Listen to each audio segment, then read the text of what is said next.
محبوب کے تلووں سے لگا. اب پروٹوکول دیکھیں، معاوضہ کرتے جائیں.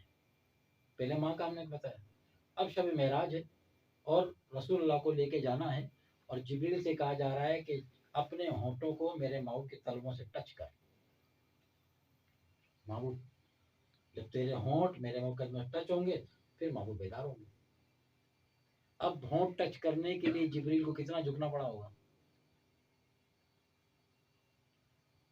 جبریل علیہ السلام کو کتنا جھکنا پڑا ہوگا. کھڑے کھڑے تو تلوے نہیں چومے جاتے، کھڑے کھڑے تو تلوے نہیں چومے جاتے. جب آقا علیہ السلام کے تلوے ایسے ہوں گے نا، جب سوتا ہے آدمی پاؤں پھیلاتا ہے ایسے ہوتے ہیں نا، اور جبریل جب قدموں کی طرف سے آئے ہوں گے تو جبریل کا پورا چہرہ ہوگا، حضور کے تلوے ہوں گے. صرف بات ہونٹوں کی نہیں، جبریل کا پورا وجود اور پھر جبریل کا چہرہ اور آقا علیہ السلام کے قدم مبارک. یہاں سے بھی نہیں، یہاں سے دیکھتے ہوتا ہے نا اوپر سے چومنا، اسی پہ فتوے لگ جاتے ہیں، سجدے کر رہے ہیں. وہاں اللہ جبرائیل کو حکم دے رہا ہے کہ یہاں سے چوم. تو جہاں جس تلوے کے اوپر جن پاؤں مبارک کو اللہ جبریل سے چموا رہا ہے، اسی طائف کے میدان میں وہ بدماش قسم کے نوجوان وہ کنکر جو تاک کے مار رہے تھے وہی پاؤں مبارک مار رہے تھے. آپ سنتے ہیں نا کہ اتنے پتھر لگے کہ آپ کے جو پاؤں مبارک تھے وہ لہو لہان ہوئے، اور اس قدر خون بہا کہ آپ کے نالے نے مبارک آپ کے خون مبارک سے بھر گئی. جب وہ لوگ پتھر مارتے تھے نا تو آقا علیہ السلام کا ویالا پاؤں اٹھا لیتے تھے، پھر وہ اس پاؤں پہ مارتے حضور ویالا پاؤں اٹھا لیتے تھے. اس اسنا میں سفر چل رہا تھا اور ہمارا تمہارا نبی دین اسلام کی تبلیغ و اشاعت کے لیے وہ سب کچھ برداشت کر رہے. اتنے پتھر کھائے کہ لہولان کر لیا اپنے آپ. پھر ایک مقام پہ آ کے آخر کار آپ بیٹھ گئے. ایک حد ہوتی ہے نا، پھر آپ بیٹھ گئے چادر اوڑھ کے. سے ایک صحابی رسول تھے، ان کا نام ذہن میں نہیں آ رہا، وہ آقا علیہ السلام کی کبھی آگے چلتے تھے کبھی پیچھے، تو لوگوں کو روکتے تھے کہ روکو، مت مارو، پہچانو. لیکن انہوں نے جو کرنا تھا سو کیا. جب اس انداز میں آقا علیہ السلام کو زخمی کیا گیا اور آپ کا خون مبارک بہا، اور پھر جب آپ جا کے بیٹھے تو اسی وقت پھر پروردگار عالم کی طرف سے فرشتے آ گئے اور آ کے انہوں نے عرض کیا کہ یا رسول اللہ صلی اللہ علیہ وسلم، ہم ان پہاڑوں کے فرشتے ہیں، ان پہاڑوں پر ہماری ڈیوٹی ہے، آپ حکم دیں تو یہ بستی والوں نے جو کچھ آپ کے ساتھ کیا ہے نا، ہم ابھی ان دو پہاڑوں کے بیچ میں ان کو پیس دیتے ہیں، ان کی نسلیں ختم ہو جائیں، کوئی نام لینے والا نہیں ہوگا، آپ کی اجازت درکار ہے.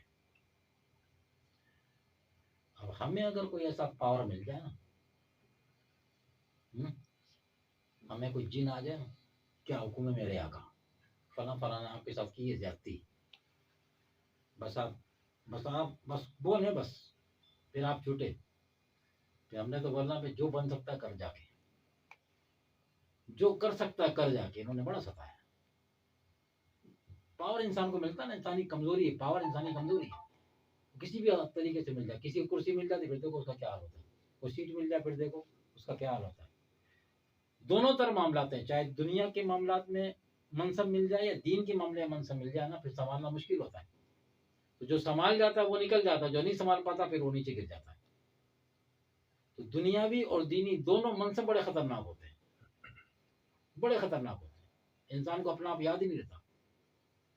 اسی لیے غالباً شیخ سعدی رحمۃ اللہ علیہ دوسرے بزرگ فرمایا کہ کس بات پہ تو اترا رہا ہے، کس بات پہ تکبر کر رہا ہے، ذرا سوچ تو صحیح، تیرے پیٹ میں کیا بھرا ہے.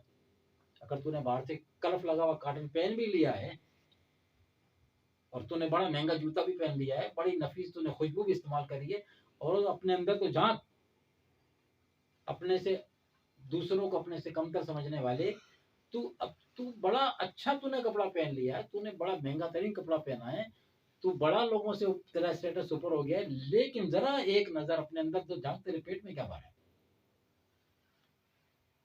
اپنا گٹر اپنے ساتھ ہی گھوم رہا ہے بندہ، اور اس کی نظر ہی نیچے نہیں جاتی۔ اس طرح بزرگان دین توجہ دلایا کرتے تھے۔ حضرت علی رضی اللہ تعالیٰ نے اسی بات پہ فرمایا کہ انسان تکبر کرتا ہے، اتراتا ہے، اپنی بڑائی جتاتا ہے۔ فرمایا کہ حالانکہ وہ 2 دفعہ پیشاب کے مقام سے نکلا ہے۔ بتا رہے تو اپنے اوقات کو سمجھو، اوقات تمہاری کیا ہے؟ 2 دفعہ وہ پیشاب کی جگہ سے نکلا ہے، تو ساری انسان کی آواز نکل جائے گی، میں ہوں کون؟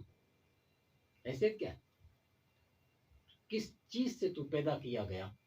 سوچ، پھر کہاں کی کرفر، کہاں کی وہ منصب، اور کہاں کی پھر مٹی مٹی رہتی ہے، پھر بندہ واپس اپنی جگہ پہ آتا ہے۔ تو آقا علیہ الصلوۃ والسلام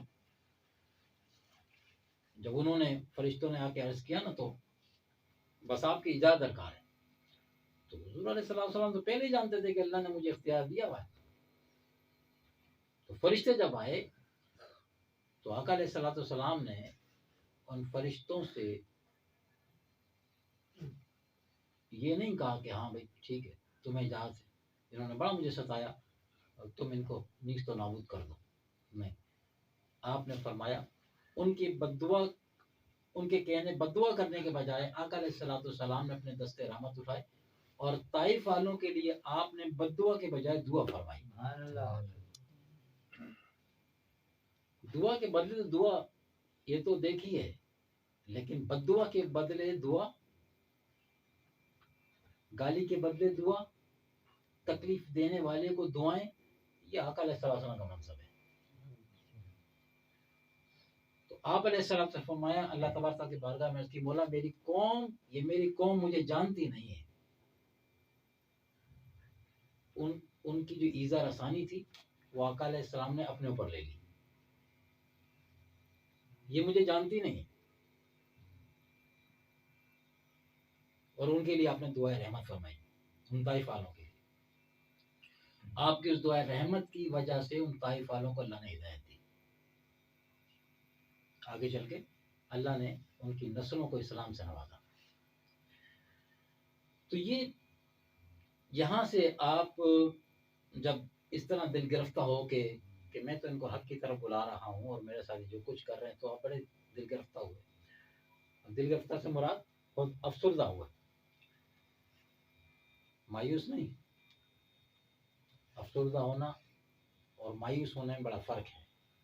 مایوس نہیں ہوئے اپنے کام سے، افسردہ ہوئے اس بات پہ نہیں کہ انہوں نے مجھے تکلیف دی، اس بات پہ یہ کہ میں انہیں جنت کی طرف بلا رہا ہوں، اس دولت کی طرف بھاگے جا رہے ہیں، اس بات پہ ان کی فکر میں افسردہ ہوئے۔ تو اسی فکر میں اور اسی افسردگی کے عالم میں جب آپ صلی اللہ علیہ وسلم نے آرام فرمایا، سوئے، دل پر ایک بوجھ تھا، انہوں نے جو رویہ اختیار کیا تھا آپ کے ساتھ، ایک غم تھا۔ اب ہم اور آپ کو جو غم لگ جائے نا، تو پھر ہم ایک دوسرے کو تسلی دیتے ہیں۔ کسی کا کوئی جانی نقصان ہو جائے، کسی کا مالی نقصان ہو جائے، تو ہم ایک دوسرے کی ہمت بندھاتے ہیں، تسلی دیتے ہیں۔ لیکن یہاں بات تھی آقا علیہ الصلوۃ والسلام غمگین ہو گئے تھے، تو حضور جو سب کا حوصلہ بڑھانے والے ہیں، جو سب کی ہمتیں بندھانے والے ہیں، جو سب کا غم کا مداوع کرنے والے، حضور کے غم کا مداوع کون کرے؟ حضور کے غم کا مداوع اور کیسے ہو سکتا ہے؟ تو علماء کرام فرماتے ہیں کہ جب پروردگار عالم نے دیکھا کہ محبوب افسردہ ہے اور غم کی کیفیت چھائی ہوئی ہے، تو اب جبرائیل کو بھیجا، جبرائیل جاؤ۔ اب یہ کیا ہو رہا ہے؟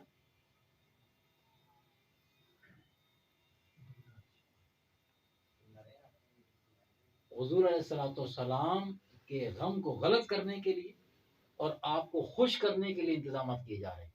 انتظامات کی انتہا دیکھیں، انتظامات کی انتہا تو دیکھیں۔ اس سفر میں تو آپ سنتے ہیں نا کہ جنت کا مشاہدہ بھی ہے، جنت کا دوزخ کا مشاہدہ بھی ہے، سارے انبیاء کرام سے ملاقاتیں بھی ہیں، مگر اس انعام اور اکرام کی انتہا دیکھیں کہ پروردگار عالم محبوب کے قلب اطہر، اب یہ پروٹوکول کی انتہا ہے کہ محبوب کے قلب اطہر پر غم کی گھٹا چھائی، اللہ تبارک و تعالیٰ نے اس غم کو خوشی میں بدلنے کے لیے کیا کیا؟ جو کسی کو عطا نہیں کیا وہ اپنے محبوب کو اس کو عطا کیا۔ محبوب غمگین ہے، محبوب کو بلا کے لیا، اور محبوب کو بلا کے اور پھر بے حجاب اپنی زیارت کروا کے وہ سارے غم ایک طرف خوش ہو گیا۔ اپنے محبوب کو خوشی کا اہتمام اور انتظام تو دیکھو نا پروردگار نے کیسے کیا۔ لیکن اس کے پس پردہ ہم نے کہا نا کہ یہ سب کچھ کیوں ہوا، اس کی ابتدا کہاں سے ہوئی؟ دین اسلام کی ورکنگ، دین اسلام کی ورکنگ۔ یہاں سے آپ کو ایک اشارہ اور بھی ملتا ہے کہ جب آپ دین کے لیے، اللہ کے دین کے لیے جب آپ کسی قربانی سے دریافت نہیں کرتے، جان سے، مال سے، جو بھی آپ کے حصے آپ لگ جاتے ہیں، جڑ جاتے ہیں کام سے، تو پھر پروردگار اب اس راستے میں جو آپ کو تکلیفیں آتی ہیں تو پھر ان تکلیفوں کا ازالہ دنیا والا کوئی نہیں کر سکتا۔ پھر جس کا آپ کام کر رہے ہیں نا، جس مالک کا آپ کام کر رہے ہیں وہی مالک اس تکلیف کا ازالہ کرے گا، اور کوئی دنیا میں نہیں کر سکتا۔ دنیا میں لوگ چار بول تعریف کے بول دیں گے اور کیا کریں گے؟ یہ ہو ازالہ جسے کہتے ہیں نا، ازالہ کرنا، جو جس کا آپ کام کر رہے ہیں، جس کے مالک کے نوکر بن کے کام کر رہے ہیں، وہی اس کا ازالہ کرے گا۔ یہ اشارہ دیا ہے شب معراج کی رات میں کہ میرے دین کے ساتھ جو ایسے مخلص ہو کے کام کرے گا تو پھر دیکھو کہ پروردگار عالم کس طرح نوازا کرتا ہے۔ انشاءاللہ تبارک تعالیٰ آئندہ درس میں جمعرات کو درس تصوف میں شب معراج کے حوالے سے مزید ہم جاننے کی اور سننے کی اور سمجھنے کی اس کو کوشش کریں گے، کیونکہ فقیر اس لیے کہہ رہا آپ سے کہ دیکھیں فقیر نے کہا کہ یہ دیکھو نشان لگایا ہوا ہے، ٹھیک ہے نا، لیکن وہ بات کرنے سے پہلے تاکہ ہم جو سنیں پہلے اس کو سمجھ لیں۔ تقریر تو بہت سنتے ہیں، ہم کرتے بھی ہیں، واقعہ معراج بھی بیان ہوتا ہے، لیکن اس کے اغراض و مقاصد کیا ہیں؟ واقعہ معراج کے اغراض و مقاصد کیا ہیں؟ کیوں پیش آیا، وہ معاملات کیا تھے؟ تو اس کو ہم جب سمجھ کے آپ سنیں گے تو آپ کا ایمان تازہ ہوگا، آپ کے اندر خود ایک جستجو پیدا ہوگی کہ جب ہمارا نبی سب کچھ اختیارات ہونے کے باوجود دین اسلام کی تبلیغ و اشاعت کے لیے اس نے اپنے آپ کو زمین کی طرح بچھا دیا، لوگوں نے زمین کی طرح بچھا دیا لوگوں نے، یعنی یہ میں نکال، وہاں تو میں تھی نہیں، میں تو ہم لوگ کے پاس ہے نا۔ یہ تربیت تھی، یہ دکھانا مقصود تھا امت کو کہ جب دین کی طرف آؤ گے تو پھر زمین بننا پڑے گا۔ زمین سے مراد کیا ہے؟ آپ زمین پہ چلتے ہو، دوڑتے ہو، بھاگتے ہو، کھڈا کھودتے ہو، پانی پھینکتے ہو، تھوکتے ہو، زمین کو احتجاج کرتی ہے، مجھ پہ نہیں تھوکو، ادھر کھڈا نہیں کھودو، زمین احتجاج کرتی ہے کوئی؟ نہیں نا۔ بس جب دین کا کام کرنا تو پھر اپنے آپ کو زمین بنا لو، پھر زبان کو تالا لگ گیا، یعنی برداشت کرنا ہے، اور جو اللہ کے دین کے لیے برداشت کرے گا تو پروردگار ہے نا، ہم کچھ برداشت کریں گے اور وہ بہت کچھ نوازے گا۔ اللہ تبارک تعالیٰ سے دعا ہے کہ اللہ تبارک تعالیٰ ہم سب کو صحیح معنی میں دین